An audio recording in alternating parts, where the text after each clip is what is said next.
market success in just 22 minutes. I'm the host of the show, Gary Schwacke.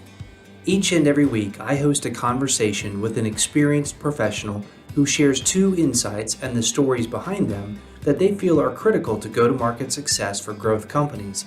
We will hear from executives and private equity investors with a variety of backgrounds, experiences, and perspectives. These professionals are working towards exceptional things with real-world constraints and challenges, just like you. If you're tired of marketing and sales hacking and want an authentic, practical guidance on go-to-market success, then this is the show for you. If you can't stick around for the live show, you can get recordings and highlights of all shows by subscribing to the review on our website, 2and22.com. Now, let's jump right into the show.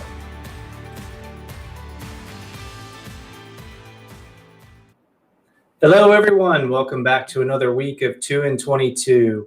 Really excited to introduce my friend Chris Davy to this week's guest. Chris has a really fascinating background. He's seen a lot. I love the fact that he's been from literally startup to large enterprise, large global enterprise. He's currently a managing director with the Riverside Company, a large, very large private equity group that has multiple funds in multiple asset classes and different size companies. So we'll see a lot there. Prior to that, he was the managing director at Sales Benchmark Index, which is really a sales, marketing, and go-to-market consulting firm where he got to see a lot there as well across multiple industries. To the other extreme, Blue Bloodhound was a startup. Fleetgistics was a private equity group, predominantly in sales and marketing. So he's got a ton of experience with a lot of different size entities, and really excited to get his insights on go-to-market. So without further ado, let's bring Chris into the show. Hello, Chris. Hey, Gary. How you doing? Right. Welcome, my friend. Thank you for doing this. I appreciate it. Looking forward to it. Yeah, my pleasure. Me too. All right, so tell me what you've had.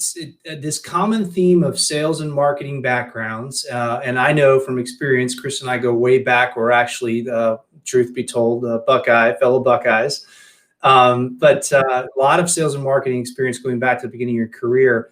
But talk about that kind of common thread as you go from large corporate to startup environment to mid-size enterprise, back to startup, and what are some of the common themes there, and what led you from one step to the next? Sure. Yeah. I mean, and one of the things that wasn't up on the intro was where I started for the first 15 years at DHL. So that was the biggest organization I ever worked for, and it really is the gamut. Started right out of college in sales and marketing. I've always loved it. The career going from large to small, that was purposeful. When I left DHL, I had a little bit of an entrepreneurial spirit to me. So I did my own thing for a little while, started with a small private equity firm, run company, the tech startup. And then after all of that, I figured since I had so much experience in sales and marketing, maybe I should try the consulting gig and tell other people what I knew. I'd say a common theme is about 80% of what makes companies successful across the board, whether you are a $10 billion enterprise or whether you are a $2 million startup, is pretty similar. Obviously, market differences, et cetera, account for that are 20%, but there's some real basic foundational stuff that if you do it right, you got a really good chance of being successful in your go-to-market motion. All right, well, that's a fantastic segue for your two insights. So what are those two insights? Let's just go into some detail there. Yeah, so I think the first one I would say is I see companies both in my consulting career and then in my current role with private equity where I'm doing a very similar thing. I'm doing go-to-market consulting and mentoring, if you will, for our portfolio companies. It is amazing to me how many of those firms of different sizes do not have a good, robust understanding of how to segment their market, their account, and their buyers. So that's insight number one, is you've got to get that right, because it feeds so many other parts of the go-to-market strategy. And then the second piece, and it sounds a bit cliche, but I wrote a couple of research papers on this when I was consulting, and it's execution. So it is so easy to say, hey, we have this initiative that we're going to go segment the markets. You get all this data, you come back with great lists, and you've got a bunch of great lists. And unless you go do something with that and put it into practice and divide territories and set up how you're going to do your coverage and how are you going to market and campaign to certain personas, it's data, right? So number one, nail segmentation, do it right. Number two is execute on that, because it does give you access to do so many other strategic things in the go-to-market space. All right, awesome. So I'm excited about this because, as you know, we are huge fans of both, but especially the segmentation piece, because in our experience at Yield, what we see a lot is that is really the beginning of how you align your entire organization around that. And we see a lot of friction that comes in marketing and sales, where you may have segmented even the sales and territories and things like that, but then marketing is chasing a completely different set of leads. So let's talk a little bit about the building blocks of that segmentation. Right? It can mean a lot of different things. You're looking at market, accounts, and buyers. What are the building blocks core? Whether you're a small company, mid-market company, what's that process look like? Where do you start? Who's involved? Timelines? Just kind of walk us through that. Yeah, so I think the biggest thing is the market segmentation. Where do you think you're going to play? What's your value prop? Who are the competitors? And I mean, those are decisions that should obviously be revisited on a regular basis, but they should also be something you understand before you even get into business. Yeah. But that's all of this stuff that I'm talking about should be executive level involvement, not necessarily building or gathering the data, but making the decisions that come from. So market segmentation is piece one. Where do you want to play? Maybe what industries? Where do you think your product or your service has the best chance of being successful? Once you do that, account segmentation, which to me is heavy, more on the sales side and the marketing side, and I'll explain what I mean by that in a second. But you take your universe of accounts and you define what I think most people know the term ideal customer profile. So what is, given the markets that we want to play in and what our product or service does, who are the people and the companies that are most likely to buy our product? And usually that's 4 or 5 different factors that you take into account. So it could be, how big is the company? It could be geography. It could be industry that company is, whatever it might be, and you assign weightings to those.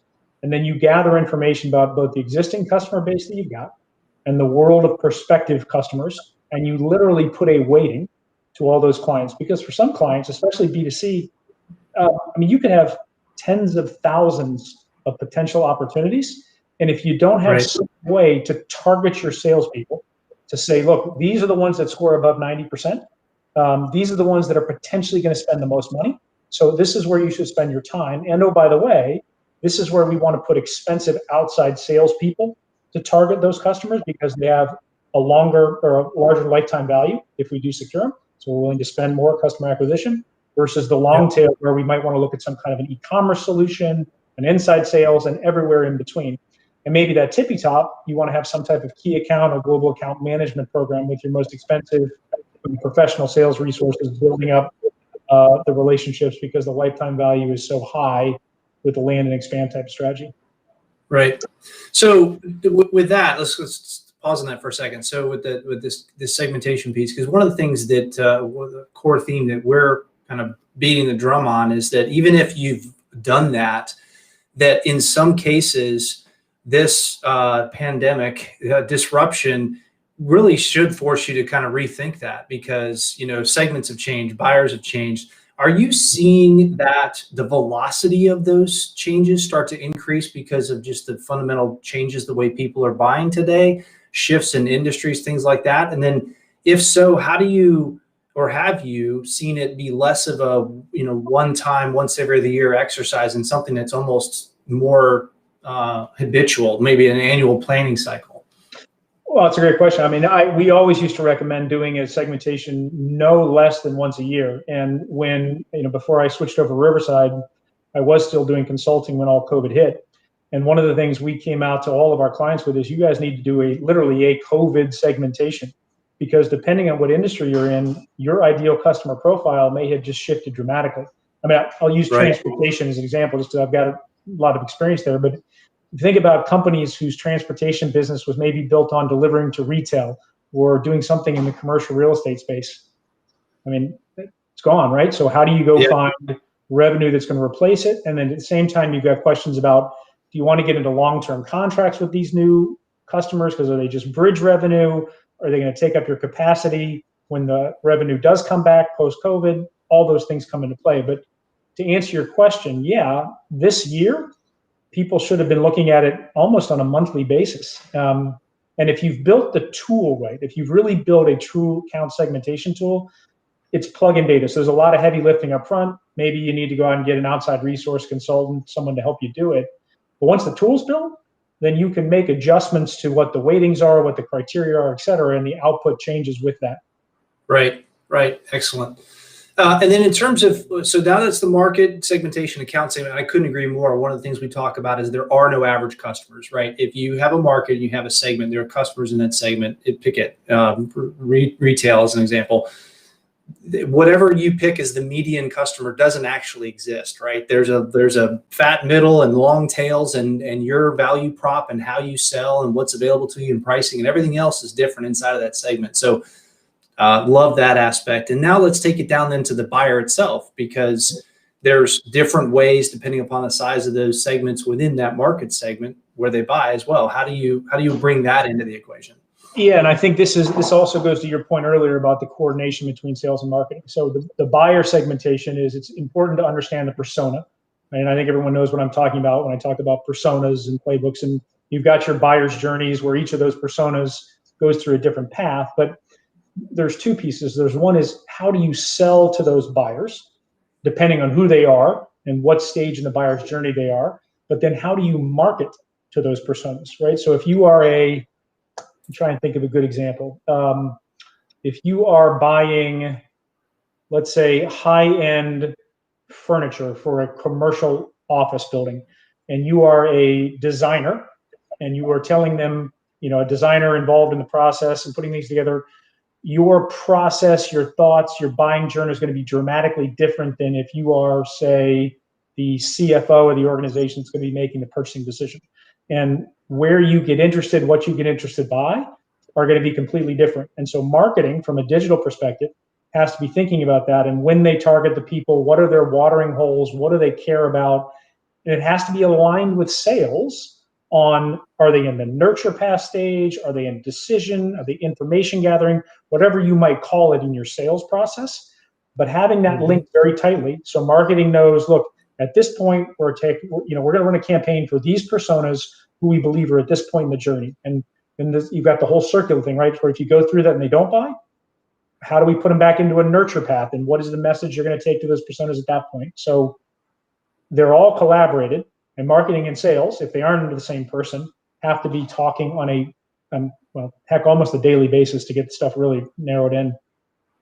Yeah. One of the things we've got about 10, believe it or not, I told you this would go fast. Got about 10 minutes left. So we want to make sure that we leave time for the second piece. But just wrapping that up from a segmentation perspective, buyer perspective is, one of the things that we have said is intentionally provocative is that marketing is eating sales. And what we mean by that is, does sales go away? Of course not. But what it really means is that the buyer themselves has changed how they consume information, how they want to buy, even for some really big ticket items where they want to go as far as they can down the journey. Some estimates 85% plus, where it really becomes sales and marketing are a form of distribution channel for information that, to your point, needs to be aligned with where they are in that stage.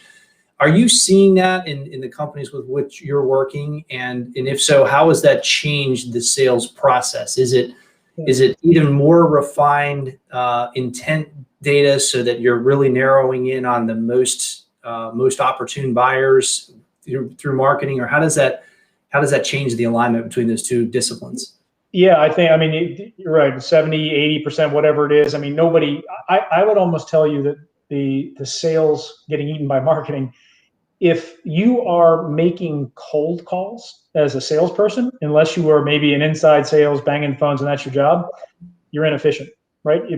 With the reach and the tools and the understanding that we now have from a digital perspective, marketing, if you really do have that all aligned, your salespeople, and certainly any outside expensive salespeople, should be focused in on warm leads 99.9% of the time. The idea of picking up the phone book and cold calling, or really cold calling anything, it's candidly a waste of time and it's inefficient. And I think that's the biggest change. And the reason that is because marketing's become so sophisticated that it has the ability to bring in those leads, get them qualified, and hand them off on a platter to sales, where what sales has to do is just, not drop the ball. And I'm saying that as a sales guy. So I was just going to say, I'm Yeah. sure sales teams will love that analogy. Yeah. All right. So with that, let's talk about the execution piece, because again, there I see that there's a lot of programs with the best of intent that either even then it's like they have lists, they go through the process, and then it's actually putting that into place, right? It's aligning efforts, not just in one, but that to that point that what marketing is doing is totally aligned with what sales needs, so that you deliver the right customer who then doesn't churn. What are some of the building blocks that you see that create that execution culture beyond just putting the plans into place, but then keeping the teams motivated and focused? Yeah, so it's a great question, and I'm going to try and answer it in a couple of bullet points first, and I'll dive deeper. Number one, executive level focus, or even CEO level focus. So CEOs, I read a book when I was doing some of those papers I mentioned, and it talked about how CEOs used to think they're the big strategy guys, and then everybody else executes on their vision. Completely disagree. CEOs should be doing execution, focused on making sure their teams know what they're supposed to do. What are the 4 or 5 things we're going to try and tackle this year? And what are the KPIs we're going to measure? And once every week or 2 weeks or whatever the cadence is, the executive team across all those functions that are involved are getting together to make sure they're tracking against those KPIs. And if they're not, they're figuring out what's the problem and holding each other accountable. So top down, know what you're going after and know what you're measuring. And the company will go nameless, but I've got a perfect example right now in our portfolio where we've got a really, really good lead generation engine, but those leads are being tossed into a pipeline that has zero measurement, very low measurement, very low follow-up, no technical communication back from their CRM to HubSpot. So marketing has no idea what's happening to leads. Nobody can really report on it. And so this major initiative for us to quickly change that and to say, guys, it's great, we're generating leads. Okay, how much revenue is falling out the bottom because a salesperson never follows up on it, or because we're not qualifying them? And even if they are following up on them, we don't have the process back in place where marketing can say, I know this campaign generated this much revenue, so therefore we're going to put this much more money into this campaign and take some out of here. And that's heavy lifting stuff. That's just not talking. that's MarTech, that's writing processes, that's getting everybody aligned with this is how it's going to do it. Sometimes it means you're hiring new bodies. Maybe you're hiring a lead development person to qualify, whatever it might be. But that's the true heavy lifting, granular stuff you have to do, not just say, we're going to have a great lead generation and lead management program. Yeah, you bring up a really good point. It's something that we preach here as well. We're huge fans of starting at the data layer, because the data can get trapped in the tools, and you end up with what we call local maximums, right? So marketing, in this case, this lead generation engine is doing a bang up job delivering leads, but then there's no accountability down funnel for, does that lead actually turn into revenue, right? Are we spending in the right way and manner? And then conversely, in the middle with the sales piece, are you following up on these things in a timely fashion? What is your time to first contact? And pulling those pieces together. When you are in that vein, and you're thinking about is there kind of a common reporting or set of information? Every company's different, so it's not going to be a common KPIs, but some core muscles that you see develop that come in this execution rhythm that is around a common set of reporting and what have you. Oh, sure. Yeah. The KPIs, they may vary by company, but the important ones are just how many leads are coming in, what's happening with the leads, where are they going into the CRM, what stages are they in the CRM, and then if they're not sold, how do they get circled back? But the piece, I want to go back to a comment I made about the importance of executive involvement in execution.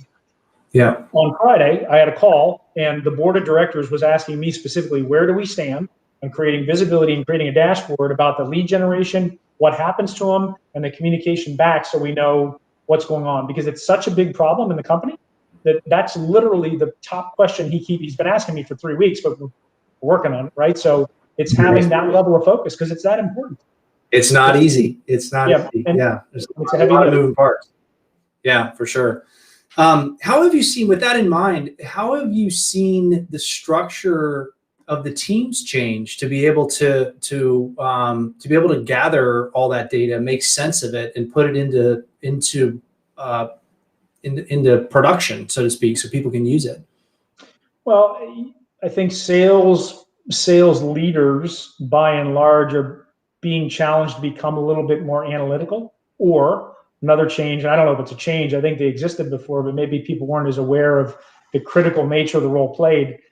I would never lead a sales team of any size without having a really, really good, quantitatively oriented sales operations leader.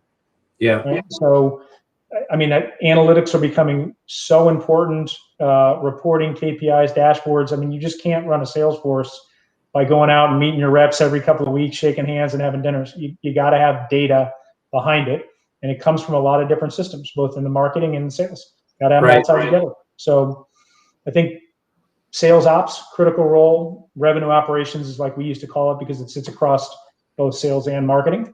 And then a sales leader who's comfortable analyzing that and making strategic decisions based on the output of that data.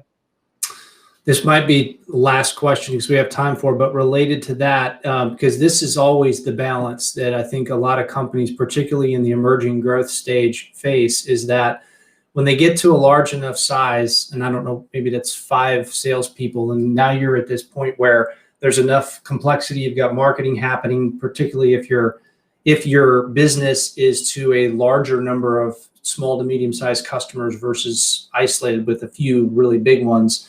You run into this point where you need to make that investment in the person, sales ops, revenue ops, whatever the case may be, versus a salesperson. Where do you typically see that break point where it's like, look, yeah, it feels good to add another salesperson because you're putting more feet on the street, but adding this one makes all of those others more productive and provides the foundation for you to then add the next scale. Do you see some commonalities there? Yeah, I mean, it's a tough question to answer.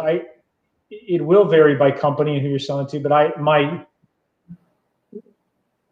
I'm going to say somewhere around the 20 million threshold, 10 million threshold, but that's such a swag. I mean, really, when you can't keep your arms around it anymore, and you start, we have a lot of companies when they're growing, right? You got a founder and a couple of people who know it, and the salesperson just has all these relationships, and you got a couple of salespeople. They might do their CRM on a spreadsheet, but I mean, if you're going to scale and you're going to mature, sales operations, I would tell you, before there's another layer, before there's a middle layer of management, sales management, I would put sales ops in.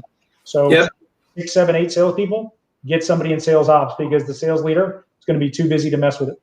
Right. Yeah. And then you have them spending their time pulling data into spreadsheets instead of working with the team. Yeah. Mm-hmm. Well, that was our 2-minute warning. So I told you it was going to go fast. It's some great stuff. But we covered a lot of ground, man. I didn't realize how much I talked. Love it. So, all right, 2 questions, slam dunks for you. Number 1, if they want to learn more about Chris Davy or Riverside, where will they find you? Well, LinkedIn is Chris Davy 1, I think, or you can certainly look me up at Riverside Company. And then Riverside, we have a website that will get into a lot of detail about our different fund families. In particular, I work at the commercial growth team for the Riverside Capital Appreciation Fund, which focuses on companies around 10 million to 30 million in EBITDA, North American companies. So that's me, and I'm out there on social media and the website, so not hard to find. Awesome. All right. Well, Chris, really appreciate the time. I know it was a lightning round of sorts, but I felt like we covered a ton of ground. And just as a refresher, so Chris's 2 points as we think about this, and we love this: segment your markets, accounts, and buyers. It's just do the hard work to do that. But then importantly, operationalize it, execute against it. So we want to have a company culture that is execution focused. Well, Chris, thanks again for the time. If you want to catch Chris, this recording, if you missed it live, go to 2and22.com to subscribe and get the monthly update. And you'll also get a summary of Chris's points here. But really appreciate everyone's time. Chris, huge thank you to you as well. And we hope everybody has a great week. Take care. Thank you, my friend. Bye. All right. You too, bud. Life is moving fast, so if you missed the live show of 2 in 22, you can get the video recording and highlights by subscribing at 2in22.com. You can also get the audio version by subscribing to the 2 in 22 podcast on your favorite platform. Thanks for spending time with us.